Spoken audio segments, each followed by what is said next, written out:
questions where we are taking up in series and trying to understand that how we can mold and how we can move forward with our thinking, thereby bringing the right concepts in an independent mindset, by happiness, by clarity, and not by a meek or a kind of a defensive solution. So it is a kind of a very positive and a kind of a refreshing and also self-challenging approach. So we are not here to find faults. We are not here to eulogize. We are not here to preach. It is just a kind of an engaging, positive talk, which is a kind of an experiment and a kind of a process. What are the policies that led to reducing industrial growth of India during British period? So it is asking about policies. What are the policies? So one can even start about the idea, like whether there was a fundamental policy or whether there was a core policy, and different elements of those policies were visible throughout the period of the British presence in India. Because there are so many ways even to talk about it, because there was no something like today's time annual policy statement or a foreign policy protocol or even a domestic policy or a certain kind of scheme. All these things were there in British time, but they were there available and visible in the perspective of the British benefit. We were not part of the process of industrial growth policy for ourselves. So this is a major difference. So what are the policies that led to reducing industrial growth of India? Before getting into answer, in fact, when I'm writing this answer, I would also love to bring not only the policy, but one or two line I will also write here that how Indian nationalists and Indian capitalists, they were understanding, they were frustrated that Indian industrial growth is very low. They were also giving their own solution, but nobody was listening to it. So one line or certain thing I would also like to insert by giving their view into the aspect that what reduction was there in industrial growth of India. So industrial growth couldn't gain momentum as it stagnated at 0.3% of GDP for maximum period during the British rule with cascading impacts. I think far better beginning, far controlled, far confident, far more calm. Though much better will come up, I'm sure, in our coming sessions. Phase 1, deindustrialization of competitive cottage and village industries. Indian weavers and craft person couldn't compete with the advanced factor goods which flooded Indian markets, sold at cheap price, which led to exorbitant losses. So this is definitely a phase. But then here again, the question, very true, you are also writing in the right way, but the point is that what were the policies? So even this phase 1, or you could have written over here only that, the policy of deindustrialization of competitive cottage and village industries. Policy of. It is anything can be called as policy if we are, so that is the only word, that is the only connection, but otherwise your intention is correct. One way free trade policy which extended, this is the second automatically is coming up. Indian exported raw materials turned uncompetitive due to excessive tariffs. British finished goods imported at zero tariffs led to sliding production capacity of industries in India. For example, you can say Surat, for example, you can say, Burdwan, anything, whatever you want to write. There are different zones. Traditionally, the cities were there, they were now decaying. Agra, for that matter, Agra, Patnam, whatever names you can recall of, they will be having a cascading impact. Phase 3, policy of drain of wealth and capital reinvestment. This is again, now in the second point you wrote policy, but in the third again you came for the phase. That's fine. It is a building up exercise.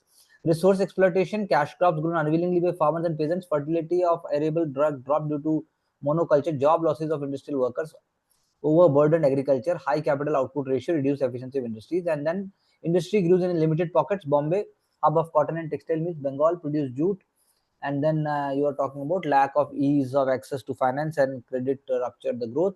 Few big industries, Tisco in Jamshedpur, and GD Birla established textile mills in Bengal. Therefore, the British policies hindered the growth of industries in India until they left dismantling them in every possible way, maintain upper hand and exploit large advantage. It reflected the evils of pure capitalism. I think good effort, far more depth than a couple of previous our efforts, and it is coming up. But again, the exact coupling of the magnet is not yet done. It is coming up. It is now more polishing, more nuances is required, because again certain elements are visible. But when we say policy, so again more more specific certain terms, they would have nailed the answer. Coming to the next one, that describe the impact of British trade policy on Indian BOP. A very good question, a very economic optional question, because the first one can come up even in the general studies, but this cannot come up in the general studies as of now, but time changes. It may also possible in couple of years to come up. Discuss the impact of British trade policy on Indian balance of payment. Balance of payment accounts reflects the balance of current and capital account of a country, showcasing the direction of trade, surplus and deficit maintained. The external vulnerabilities are reflected by changing BOP. Very good. Okay. British trade policy led to unbiased trade pattern with exports charged customs duty and duty-free imports, thereby declining competitiveness. And we were always in the surplus. Always remember, because there was nothing for the British to actually to give to us. In one way, our only goods were if it would have been a really economic principles were followed, there was nothing British could have given us, because we were self-sufficient. Our raw materials were forcefully taken. We were forcefully, being pushed back. Artificial deficit was created. So it led to drain of foreign exchange reserves. Deal with the unforeseen event. The exchange rate tilted in favor of British, as rupee sterling rate was determined by the bad floating regime. Very true. It reduced the purchasing power of Indian rupee. The current account deficit never turned into surplus, making India import dependent for food and other resources. That is post 1947. The capital account almost had no major role due to no FDI inflow, lack of India's financial credibility, and no external borrowings. Remittances were absent. I think far better approached. I could understand and I can see that yes, we are able to apply principles. Therefore, BOP of India could never be the true measure of actual potential of India's trade due to British rule. It was restructured post 1947 and 1991 due to its history in British India to decolonize the traces. I think well attempted, good effort, दम लग रहा है, emotional नहीं है, समझा पा रहे हैं, वर्ड्स लेके आ रहे हैं.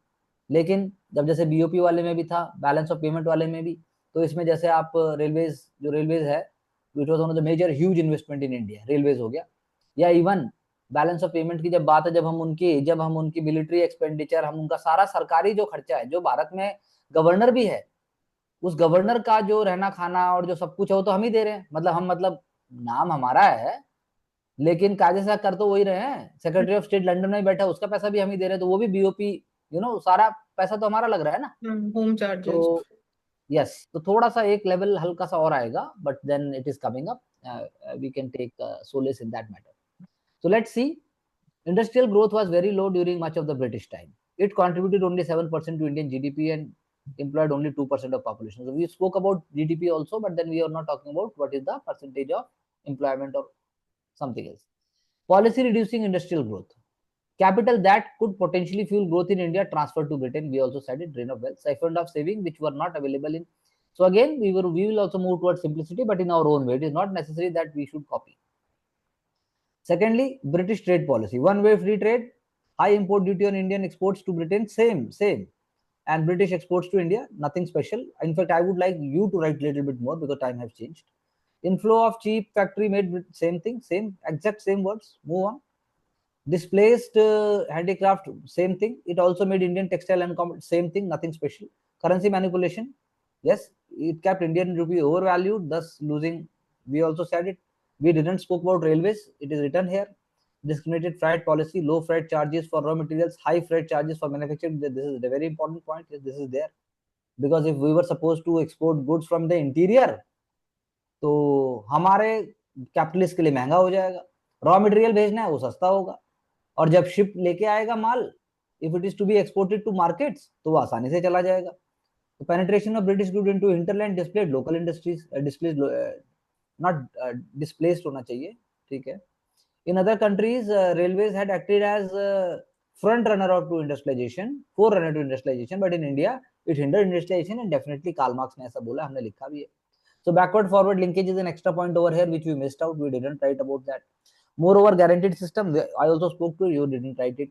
No issues. No support by the government, we also wrote about it, but then it is a little bit, we could have written something way. Protection and creation of basic infrastructure, that was not replicated in India, very true. Ineffective banking structure, the term we did not use, but then we also spoke about how banking is dominated by British only, and industrial base remained very weak. Thus, we can say that India uh, India did not miss the bus of industrialization. Rather, it was deliberately thrown under its wheels. I like the way the ending is there. It is a confident ending, and also इसे कहते हैं कि मतलब मजा enjoy करना. So this is, I think, fair enough. But when we are definitely moving forward, if someone sees all the episodes from the number one, Indian foreign trade and the balance of payment remained subservient. Subservient word is very good over here. Impact of British trade policy on Indian BOP. In spite of huge Indian manufacture imports from Britain, India almost always maintained BOP surplus. That is what I told you also. With Britain through borrowing and overvalue rupee.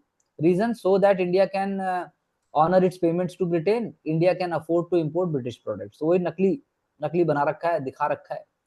And this triangular trade is also very good. OPM India China, that is also very very important aspect कि आप China से OPM लोगे, China से OPM लेके आप India लेके आओगे, बदले में आप नहीं सॉरी इंडिया से ओपीएम लेके आप चाइना दोगे, चाइना से गुड्स लोगे और अपने यूके लेके चले जाओगे. हमारे को तो कोई मतलब ही नहीं है.